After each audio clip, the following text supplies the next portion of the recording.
بسم الله والحمد لله ثم الصلاة والسلام على رسول الله الأمين وبعد. اللهم اغفر لشيخنا والوالدين وللمسلمين أجمعين والسامعين. سبحانك اللهم لا علم لنا إلا ما علمتنا، اللهم انفعنا بما علمتنا وعلمنا علما ينفعنا وزدنا علما، والحمد لله على كل حال. وبعد، معاشر المؤمنين، فحياكم الله وبياكم وحفظكم الله ورعاكم وجعل الجنة مثوانا ومثواكم، وتقبل منا جميعا صالح الأعمال، إنه ولي ذلك والقادر عليه. أحبتي في الله،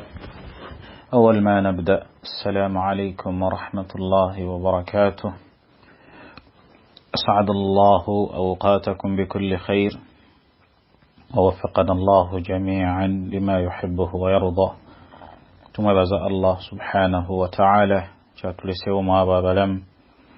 بينجل بدكم بك محمد صلى الله عليه وآله وسلم المبعوث رحمة للعالمين. الله ويرتمين أنك ساسية بتون دبنا سلما كويك بيزنا موابلون جو كتو واجتبع الله تبارك وتعالى. ما زال الحديث موصولا ومستمرا تشاقين لما بعونه تبارك وتعالى مع رسالة شيخنا العلامة عبد الرحمن ابن مطر الأسلمي الشمري رحمه الله تعالى رحمة الأبرار، تحت عنوان رسالة في نوم توقو قامبا 40 الأثرية في ثناء السلف الصالح بعضهم على بعض.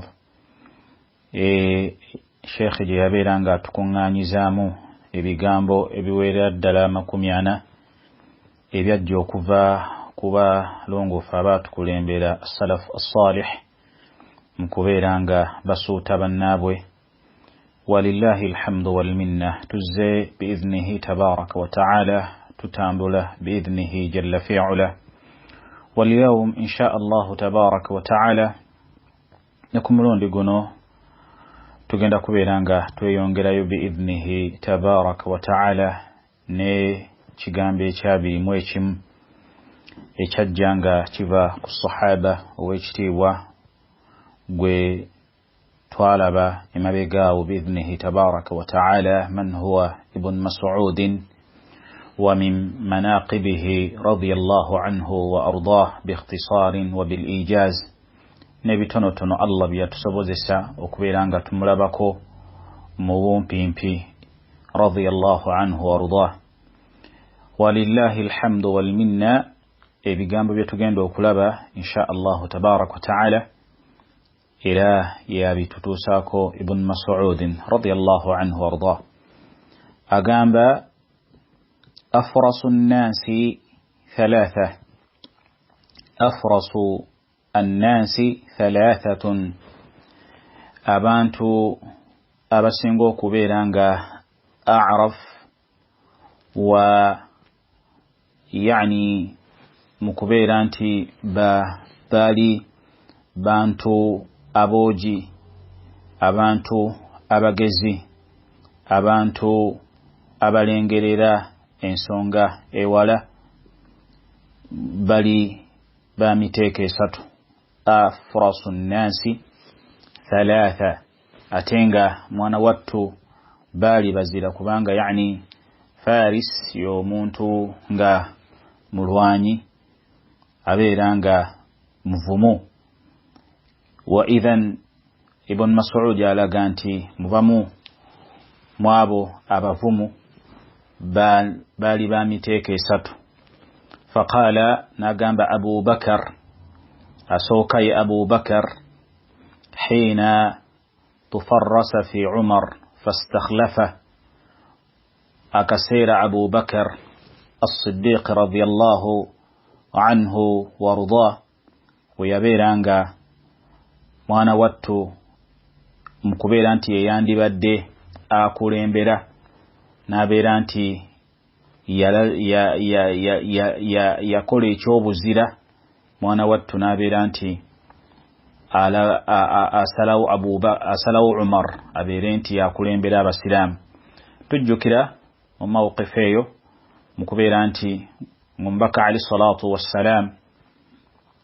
amaze okufa Allah mujjuludde wakati mu kubeera nti abasiraamu baali balina okubeera nti banoonya agenda okubeera nti abakulembera Abu Bakar radiyallahu anhu warda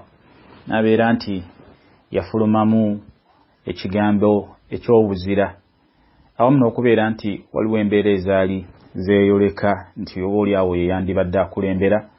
naye n'abeera nga radiyallahu anhu warda yalaba nga Umar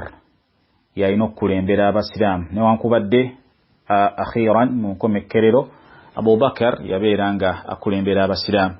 naye ekyo kikulaga nti kikulaga embeera z'abasahaba n'obulungi bwe baali beemanyiiko oboolyawo okubeera nti yalabanga oboolyawo Umar radiyallahu anhu warda musajja asobola okubeera nti akulembera umma y'obusiraamu wallati qaalat n'oyo Ibn Mas'ud agamba ng'alaga abantu abavumu era nga ddala bavumu Abu Bakar hiina tufarras fi Umar fastakhlafa kubeera nti Abu Bakar yali ayagala Umar abeere nga yakulembera wallati qaalat n'owokubiri yoyo eyabeera nga ayogera ekigambo istajiru inna khayra man istajarta alqawiyyu alamin yani yali omukwabo abawala ababiri mu qissa eyajja fi surati alqasas Musa alayhi salatu wassalam aliyokasinkana abawala ababiri fawajada min dunihim imra'atayn tadhudan wakati mu kubeera nga abawala abali ababiri nga baagala okunywesa ensolo zaabwe naye nga tebasobola kuzinywesa olwokubanga waaliwo abaali bali mu kunywesa mu kaseera ako ate nga basajja tebasobola kubeera nti basaasira abaali abawala Musa alayhi salatu wassalam n'abeera nga abayambako mu nsonga eyo abawala ne baddayo ne babeera nti bategeeza ensonga eyo taata waabwe oluvannyuma omu ku bo yakomawo n'amuyita Musa alayhi salatu wassalam mu bufunze n'abeera nti yatuuka ewa amanyikiddwa nga Shuaib kama jaa fi tafsir radiyallahu anhu wa rahimahullahu ta'ala n'abeera nti Musa alayhi salatu wassalam ng'amaze okutuuka ewaali omukadde yali azaala abawala omuwala n'agamba taata we nti istajiru beerako ky'omusasula inna khayra man istajarta alqawiyyu alamin kubanga obulungi bubeera nga busasulwa oyo abeera nga ddala mwesimbu ate nga w'amaanyi ekyo nno ekigambo ekyafuluma mu muwala kyali kya buzira n'owookusatu yoyo wal azizu yani eyali bawa omukyala eyali yegwanyiza nabbi wa Allah Yusuf yani al aziz eyali kabaka mu kiseera ekyo yalina mukyala we neyegomba nabbi wa Allah tabaraka ta'ala Yusuf neyabeera nga ayogera ekigambo awamu n'okubeera nti embeera emanyikiddwa nga Allah bw'agitunyonnyola mu Qur'an Ibn Mas'ud agamba wal azizu hiina qaala limra'ati ne mu kaseera kabaka we yabeera nga agamba mukyala we nti akrini mathwahu yani kye yali ategeeza mu mbeera eyo okugamba mukyala we nti akrini amakulu yali alaga nti yani ng'amulagiranga Qatada bw'alaga nti akrini mathwahu asa an yanfa'na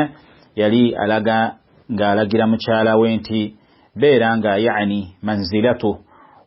tubeere nga yani tumuwa ekifo kubanga ekigambo kye yakozesa Allah subhanahu wa ta'ala kyatulaga ogamba nti akrini yani mawdhi'u maqami okubeerako ekifo kye babeera nga bamuwa oba bamukwasa nga bwe kijja oba nga bwe kinnyonnyola nti yani oli wagamba nti akrini mathwahu yani idha aqama fi au thawa fulanun bimakanin kadha okubeerako omuddu ekifo kye babeeranga bamuwadde okubeerako obuvunanyizibwa babeeranga alina okutuukiriza ng'era qissa bwemanyikiddwa nti nabbi wa Allah Yusuf alayhi salatu wassalam yabeeranga yani aweebwa ekifo nabeera nti ju'ila khazainul ard nabeera nti yafuulibwa omuwanika avunanyizibwa ku mmere yonna eyali erina okubeera nti eterekebwa mu ggwanika erikwatagana n'ebyemmere. Nabwe kityo ekigambo kya kabaka kyeyayogera ogamba nti akrini mathwahu, yani kyali kigambo nga ddala kyabuzira olw'embeera ezaali ate ezaaliwo emabega n'okubeera nti ate gwawadde ekifo yoyo yennyini gwe baali bamaze ate okubeera nti boogeddeko ebigambo nti yeegwanyiza muka kabaka wa hakadha. Ekyo nno tekitera kubeera nga kikolebwa okujjako oyo Allah gwabeera nti awadde obuvumu okubeera nti ddala muntu ensonga azirengerera mu nnengera ey'obuvunanyizibwa. Nabwe kityo Ibn Mas'ud